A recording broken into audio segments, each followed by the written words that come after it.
नमस्कार। दृष्टि आईएएस के टुडे हिस्ट्री के प्रोग्राम में आपका स्वागत है। सबसे पहले पिछले सेशन का रिकैप देख लेते हैं। पहला प्रश्न था, भारत सरकार के पर्यटन मंत्रालय ने अतिथि सत्कार यानी हॉस्पिटैलिटी और पर्यटन उद्योग को मजबूत बनाने के लिए किसके साथ समझौता ज्ञापन पर हस्ताक्षर किए हैं? इसका सही जवाब था यात्रा.com।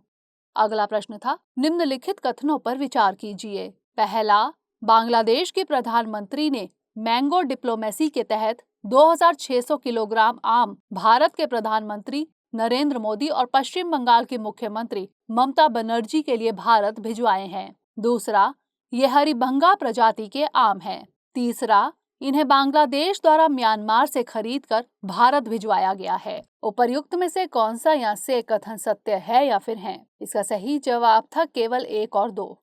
अगला प्रश्न था, कोडाई कनाल के संदर्भ में निम्नलिखित कथनों पर विचार कीजिए। पहला, यहाँ के प्रमुख आकर्षणों में से एक ब्रायंट पार्क को 75 दिनों के बाद पर्यटकों के लिए फिर से खोल दिया गया है। दूसरा, कोडाई कनाल को प्रिंसेस ऑफ हिल स्टेशन कहा जाता है। तीसरा, यह हिमाचल प्रदेश में स्थित है। उपर्युक्त में से कौन सा या से कथन सत्य है या फिर है? इसका सही जवाब था केवल 1 और 2।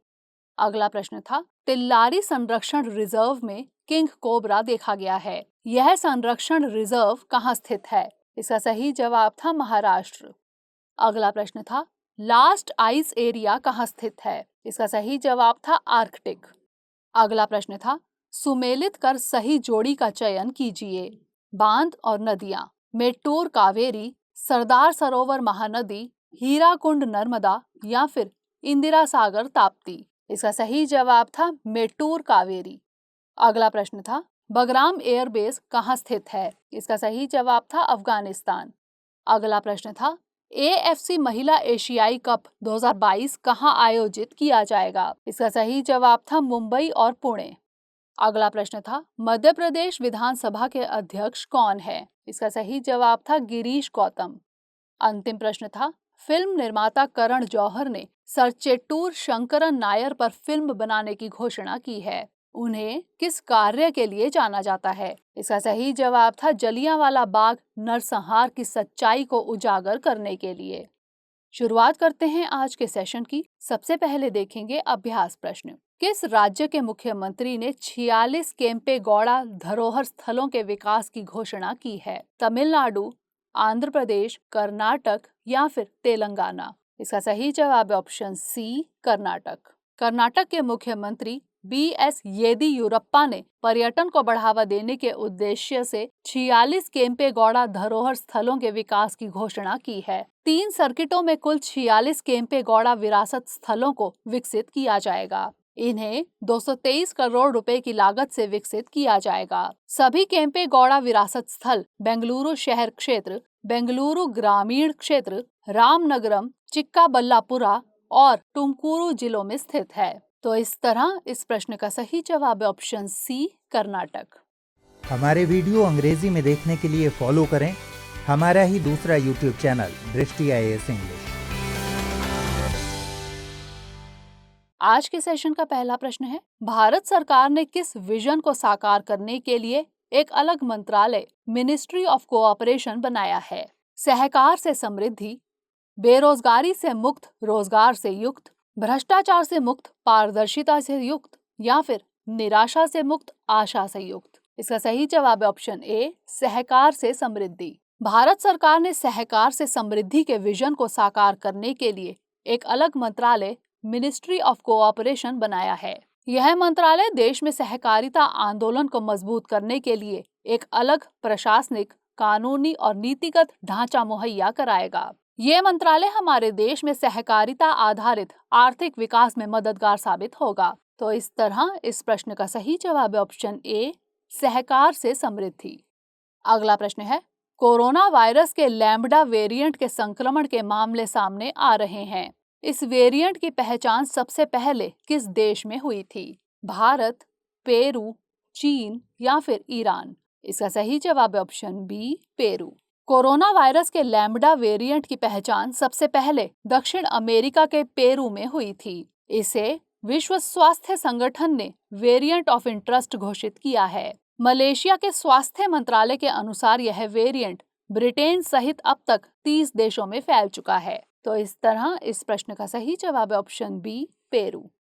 अगला प्रश्न है, नेटवार मोरी जल विद्युत परियोजना के संदर्भ में निम्नलिखित कथनों पर विचार कीजिए। पहला, नेटवार मोरी जल विद्युत परियोजना के लिए 4.3 किलोमीटर लंबी सुरंग का उत्खनन कार्य पूरा कर लिया गया है। दूसरा, यह परियोजना हिमाचल प्रदेश में विकसित की जा रही है। तीसरा, 100 मेगावाट की यह परियोजना सतलुज नदी पर विकसित की जा रही है। उपर्युक्त में से कौन सा या से कथन सत्य है या फिर है?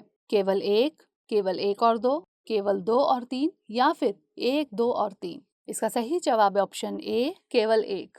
नेटवार मोरी जल विद्युत परियोजना के लिए 4.3 किलोमीटर लंबी सुरंग का उत्खनन कार्य पूरा कर लिया गया है। यह परियोजना उत्तराखंड के उत्तरकाशी जिले में विकसित की जा रही है। 60 मेगावाट की यह परियोजना टोंस नदी पर विकसित की जा रही है। टोंस यमुना की सहायक नदी है। यह हिमालय में बंदरपूंछ पर्वत से निकलती है। तो इस तरह इस प्रश्न का सही जवाब है ऑप्शन ए, केवल 1। अगला प्रश्न है, नवेगांव नागझीरा टाइगर रिजर्व में ब्लैक तेंदुआ देखा गया। यह टाइगर रिजर्व किस राज्य में स्थित है? मध्य प्रदेश, महाराष्ट्र, छत्तीसगढ़ या फिर ओडिशा? इसका सही जवाब है option B, Maharashtra. Navegaon Nagzira tiger reserve Maharashtra राज्य के गोंदिया और भंडारा जिलों में स्थित है। इस टाइगर रिजर्व में दुर्लभ ब्लैक तेंदुआ देखा गया। इसे वर्ष 2013 में टाइगर रिजर्व घोषित किया गया। यह महाराष्ट्र का 5वां टाइगर रिजर्व है। इस रिजर्व में नवेगांव राष्ट्रीय उद्यान, नवेगांव वन्यजीव अभयारण्य और नागझीरा और कोका वन्यजीव अभयारण्य का क्षेत्र शामिल है। तो इस तरह इस प्रश्न का सही जवाब है ऑप्शन बी, महाराष्ट्र। अगला प्रश्न है, मध्य प्रदेश के छतरपुर जिले में स्थित बक्सवाहा संरक्षित वन क्षेत्र किस लिए चर्चा में है? प्रस्तावित हीरे की माइन, कॉपर परियोजना, जल विद्युत परियोजना या फिर टाइगर रिजर्व की स्थापना? इसका सही जवाब है ऑप्शन ए, प्रस्तावित हीरे की माइन। मध्य प्रदेश के छतरपुर जिले में स्थित बक्सवाहा संरक्षित वन क्षेत्र प्रस्तावित हीरे की माइन के लिए चर्चा में है। विशेषज्ञों का मानना है कि हीरे की माइनिंग से इस क्षेत्र के पारिस्थितिक तंत्र पर असर पड़ेगा। इस सूखाग्रस्त बुंदेलखंड क्षेत्र में पानी की समस्या बढ़ जाएगी। हीरे के खनन की यह प्रस्तावित बंदर माइन परियोजना 2019 में एससेल माइनिंग एंड इंडस्ट्रीज लिमिटेड को दी गई थी। तो इस तरह इस प्रश्न का सही जवाब है ऑप्शन ए, प्रस्तावित हीरे की माइन।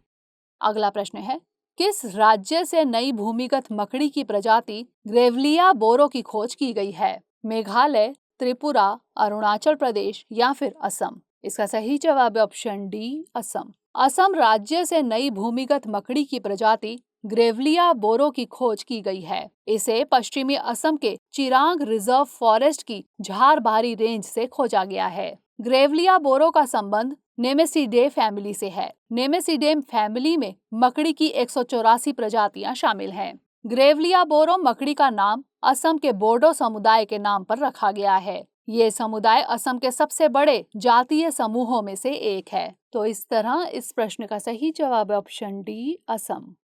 अगला प्रश्न है, मोबाइल ऐप मत्स्य सेतु किस मंत्रालय ने लॉन्च किया है? पंचायती राज मंत्रालय, कृषि और किसान कल्याण मंत्रालय, मत्स्य पालन, पशुपालन और डेयरी मंत्रालय या फिर ग्रामीण विकास मंत्रालय? इसका सही जवाब है ऑप्शन सी, मत्स्य पालन, पशुपालन और डेयरी मंत्रालय। मोबाइल ऐप मत्स्य सेतु मत्स्य पालन, पशुपालन और डेयरी मंत्रालय ने लॉन्च किया है। यह ऐप मत्स्य कृषकों को जानकारी देने के लिए लॉन्च किया गया ऑनलाइन कोर्स मोबाइल ऐप है। इस ऐप को राष्ट्रीय मत्स्य विकास बोर्ड यानी NFDB हैदराबाद की वित्तीय मदद से ICAR central institute of fresh water aquaculture यानी ICAR CIFA भुवनेश्वर द्वारा विकसित किया गया है। इस ऑनलाइन कोर्स का उद्देश्य देश के जल कृषकों तक नवीनतम फ्रेश वाटर एक्वाकल्चर प्रौद्योगिकियों का प्रसार करना है। तो इस तरह इस प्रश्न का सही जवाब है ऑप्शन सी, मत्स्य पालन, पशुपालन और डेयरी मंत्रालय। अगला प्रश्न है, Indian railway catering and tourism corporation यानी IRCTC ने सितंबर में 4 धाम यात्रा के लिए विशेष ट्रेन चलाने की घोषणा की है। इसके संदर्भ में सुमेलित कर सही जोड़ी का चयन कीजिए। धाम और राज्य: बद्रीनाथ हिमाचल प्रदेश, जगन्नाथपुरी आंध्र प्रदेश, रामेश्वरम ओडिशा या फिर द्वारकाधीश गुजरात? इसका सही जवाब है option D, Dwarkadhish Gujarat. IRCTC ने सितंबर में 4 धाम यात्रा के लिए विशेष ट्रेन चलाने की घोषणा की है। यह यात्रा 16 दिनों की होगी, जो 18 सितंबर 2021 को दिल्ली के सफदरजंग रेलवे स्टेशन से शुरू होगी। इस यात्रा में बद्रीनाथ, नरसिंह मंदिर, ऋषिकेश, जगन्नाथपुरी, कोणार्क सूर्य मंदिर, चंद्रभागा समुद्र तट, रामेश्वरम, द्वारकाधीश, शिवराजपुर समुद्र तट और बेट द्वारका को शामिल किया गया है। इस यात्रा में शामिल चारों धाम अलग अलग राज्यों में स्थित है। बद्रीनाथ उत्तराखंड, जगन्नाथपुरी ओडिशा, रामेश्वरम तमिलनाडु और द्वारकाधीश गुजरात राज्य में स्थित है। तो इस तरह इस प्रश्न का सही जवाब है ऑप्शन डी, द्वारकाधीश गुजरात। अगला प्रश्न है, भारतीय राष्ट्रीय फिल्म संग्रहालय ने 2014 में आई राजकुमार हिरानी की फिल्म पीके के मूल कैमरा नेगेटिव को अपने कलेक्शन में शामिल करने की घोषणा की है। यह संग्रहालय कहाँ स्थित है? नई दिल्ली, पुणे, बेंगलुरु या फिर कोलकाता? इसका सही जवाब है ऑप्शन बी, पुणे। भारतीय राष्ट्रीय फिल्म संग्रहालय ने 2014 में आई राजकुमार हिरानी की फिल्म पीके के मूल कैमरा नेगेटिव को अपने कलेक्शन में शामिल करने की घोषणा की है। यह संग्रहालय महाराष्ट्र के पुणे में स्थित है। राजकुमार हिरानी द्वारा लिखित, संपादित और निर्देशित पीके भारतीय समाज पर एक अनूठा राजनीतिक व्यंग्य है। राजकुमार हिरानी की मुन्ना भाई MBBS 2003, लगे रहो मुन्ना भाई 2006 और 3 इडियट्स 2009 के मूल नेगेटिव पहले ही भारतीय राष्ट्रीय फिल्म संग्रहालय में संरक्षित किए जा चुके हैं। तो इस तरह इस प्रश्न का सही जवाब है ऑप्शन बी, पुणे। अंतिम प्रश्न है, ड्री पर्व के संदर्भ में निम्नलिखित कथनों पर विचार कीजिए। पहला, हाल ही में ड्री पर्व मनाया गया। यह पर्व असम राज्य में मनाया जाता है। दूसरा, यह अपातानी जनजातियों द्वारा मनाया जाने वाला पर्व है। तीसरा, ड्री कृषि का त्योहार है। उपर्युक्त में से कौन सा या से कथन सत्य है या फिर है?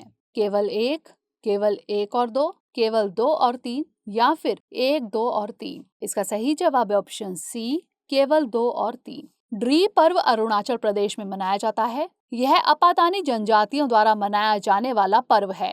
ड्री एक कृषि का त्योहार है। यह त्योहार सुख, संपत्ति और समृद्धि का प्रतीक है। इस पावन अवसर पर हर घर में राइस, बियर और वाइन बनाई जाती है। रिश्तेदारों के घर जाकर उन्हें बधाइयाँ और उपहार दिए जाते हैं। तो इस तरह इस प्रश्न का सही जवाब है ऑप्शन सी, केवल 2 और 3।